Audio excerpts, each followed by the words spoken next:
dans le calme et invite le peuple congolais à répondre nombreux au scrutin du 20 décembre. Question du civisme et du patriotisme responsable. Suivez ces propos de Mario Ambongo.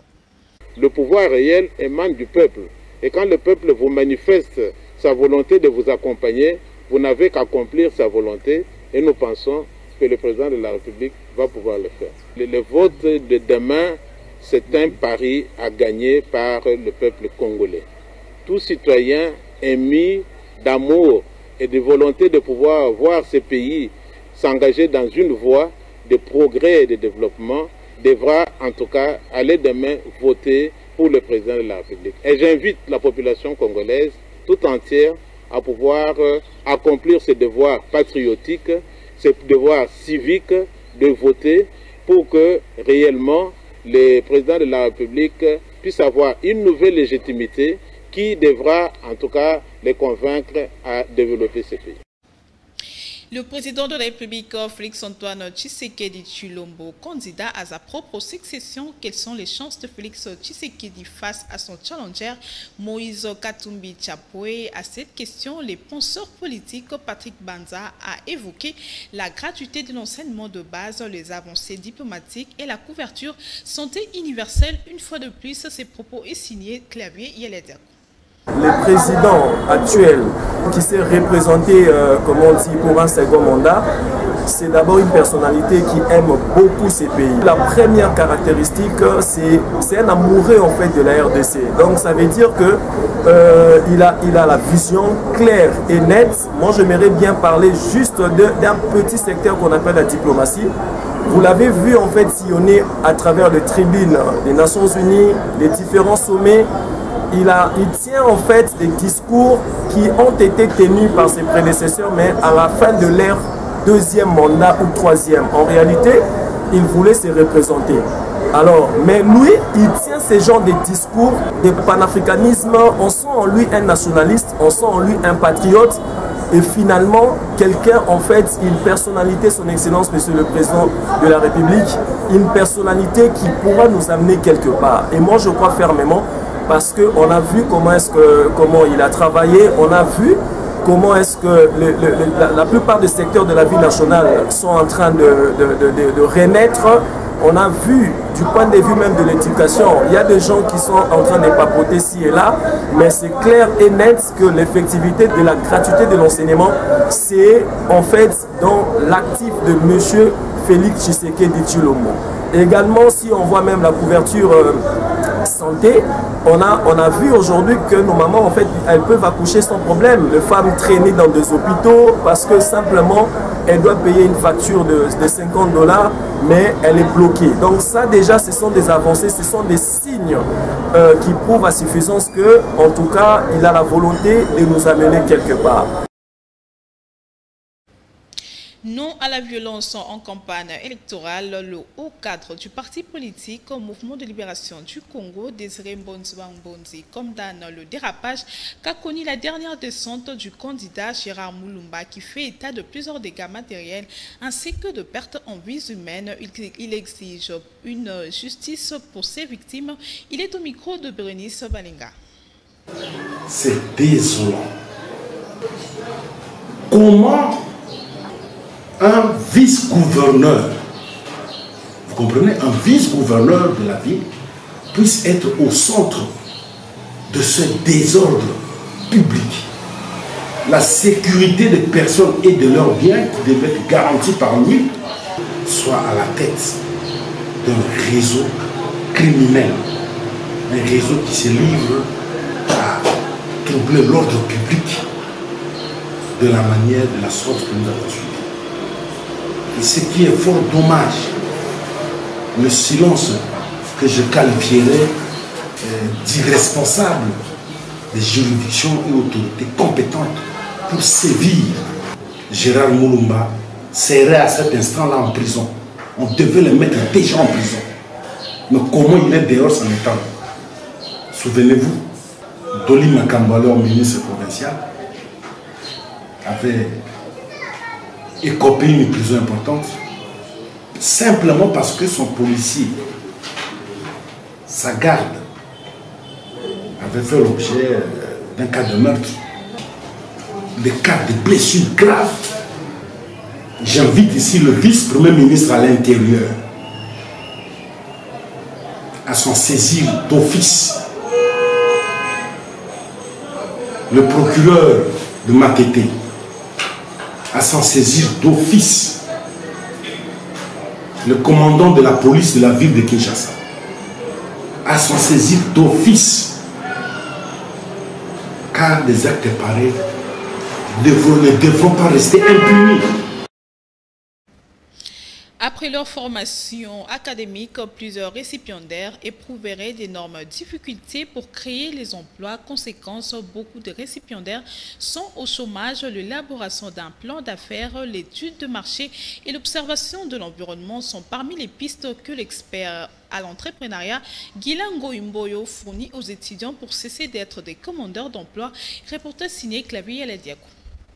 La création d'emplois constitue l'un des points les plus névralgiques pour les récipiendaires après leurs études supérieures. Le chef des travaux, Gilango Imboyo, expert en entrepreneuriat, fournit quelques pistes pour aider les étudiants à cesser d'être des commandeurs d'emploi. Parmi ces pistes figurent l'observation de l'environnement, l'élaboration d'un plan d'affaires et l'étude de rentabilité. Tout commence par l'observation.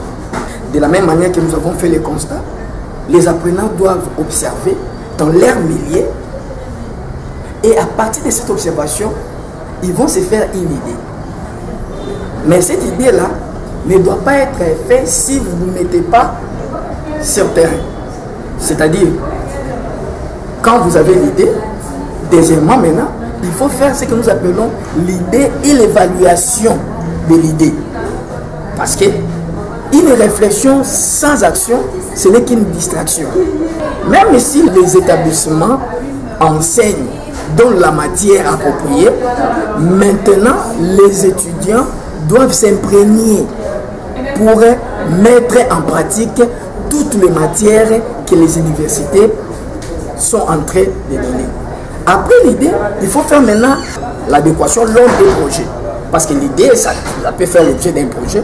Mais il faut maintenant, troisièmement, il faut faire l'adéquation l'homme et projet. C'est-à-dire quoi? Tu dois se poser des questions. Est-ce que je suis compétent à réaliser ces projets? Les idées sont bonnes, mais j'ai des compétences pour concrétiser ce que j'ai réfléchi ici. À part adéquation l'homme projet, il faut maintenant penser maintenant à une étude du marché.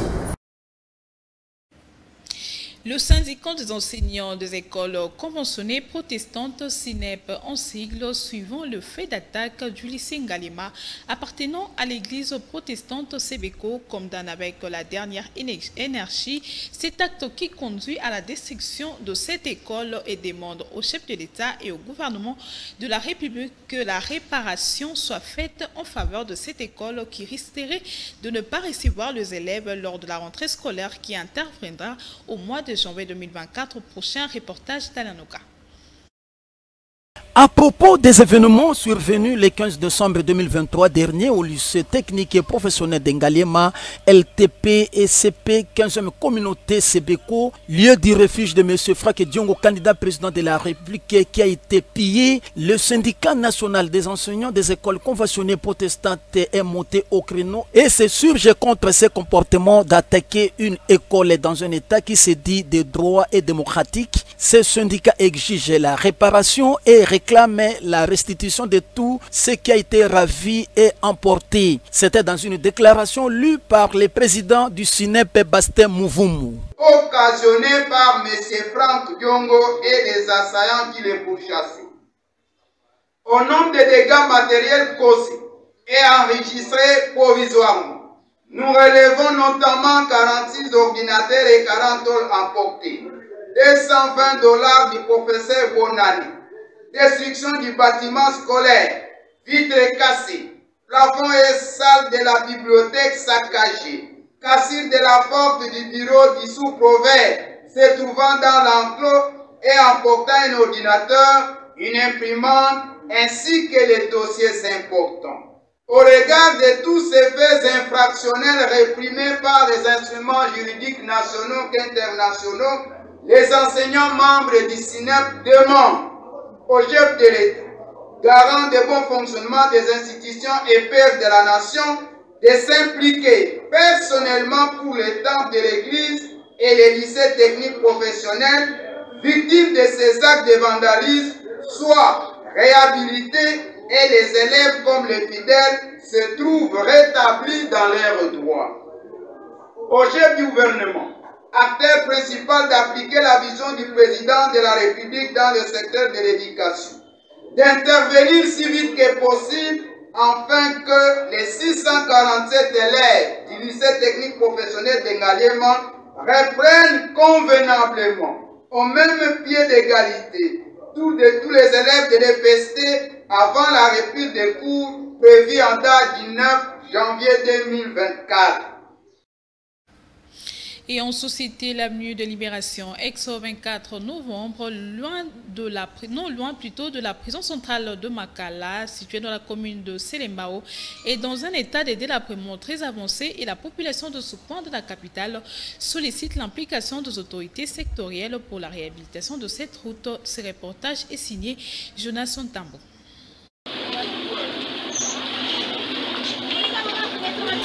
Après la pluie vient le beau temps. Ceci constitue un simple slogan pour les usagers de l'avenue de Libération, ex-24 novembre dans son tronçon compris entre la station Bambolé et la prison centrale de Makala, car cette route est dans un état de délabrement très avancé, de flaques d'eau sur la chaussée et les caniveaux bouchés. Ce désastre cause d'énormes embouteillages aux grandes dames des habitants de la commune de Bumbu.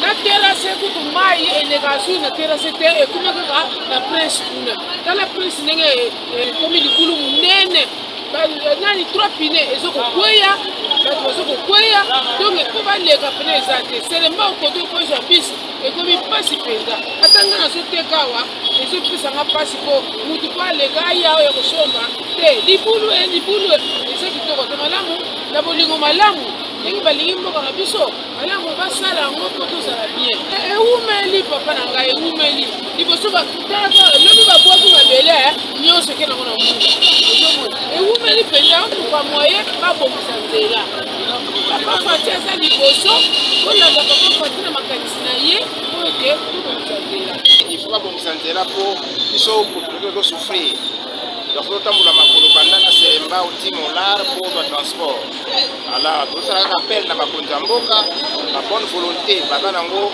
bameka mpe koyeli nzela oyo ezonga malamu mpona esengo na biso nyonso. La population de ce coin de la capitale se sent délaissée par le gouvernement. Ainsi, elle lance un cri d'alarme aux autorités provinciales pour la réhabilitation de cette route.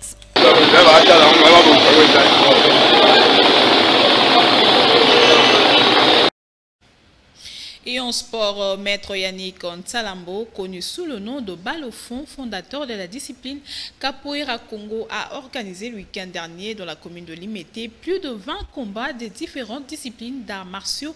Cela s'inscrit dans le cadre de la clôture de l'année 2023. Andrea Kilo pour les détails. Les pratiquants des arts martiaux de la commune de Limete se sont réunis le week-end dernier autour de leur maître Yannick Nsalambo, connu sous le nom de Balafon, et le porte-parole de la discipline sportive Capoeira Congo, Andrea Kilo, baptisé au nom de Jamaïque. Cette rencontre sportive visait à démontrer quelques katas appris durant l'année 2023. Plus de 50 athlètes venus de 4 coins de Limete ont pris part à cette activité qui a mis aux prises plus de 20 combats de différentes disciplines des arts martiaux. Nous pratiquons un art martial dont on met le nom de taekwondo. Nous avons le taekwondo, nous avons beaucoup de spectacles de taekwondo, on a le water ainsi que le ITF. Je m'appelle le capitaine Kenan Aspirant Noir, accompagné de mon élève de ceinture jaune. La remarque que nous faisons pour les arts martiaux, c'est qu'au Congo ici, les arts martiaux vont mal. Quand ça va mal, parfois il y a des clubs qui tombent, il y a des fois des découragements des élèves. Alors, au Congo ici, que ce soit des compétitions, ça ne se passe pas bien au niveau sportif, surtout avec des sports de combat. Les sports de combat sont d'abord de grands sports ailleurs, mais or que ici, nous devons faire la fierté du Congo à travers ces sports-là. Comment nous devons faire nous la fierté à travers ces sports-là si, par exemple, nous sommes mal nourris, par exemple, nous n'avons pas de moyens. Il y a des clubs ici à Kinshasa ou bien au Congo qui manquent même des outils pour bien faire leur travail. Un bon sportif, Maître Yannick Nsalambo alias Balafon organise chaque fin de l'année ce genre de spectacle. Et les athlètes n'ont pas tari d'éloges envers leurs dirigeants sportifs pour la réussite totale de l'événement. C'est ici que prend fin cette session d'information. Si vous avez aimé, dites merci à Christian Nzangambe, Koupar Bola, Tony Binda, Suleiman Boyo. Quant à moi, je vous retrouve dans le tout prochain jour. D'ici là, portez-vous bien. Au revoir.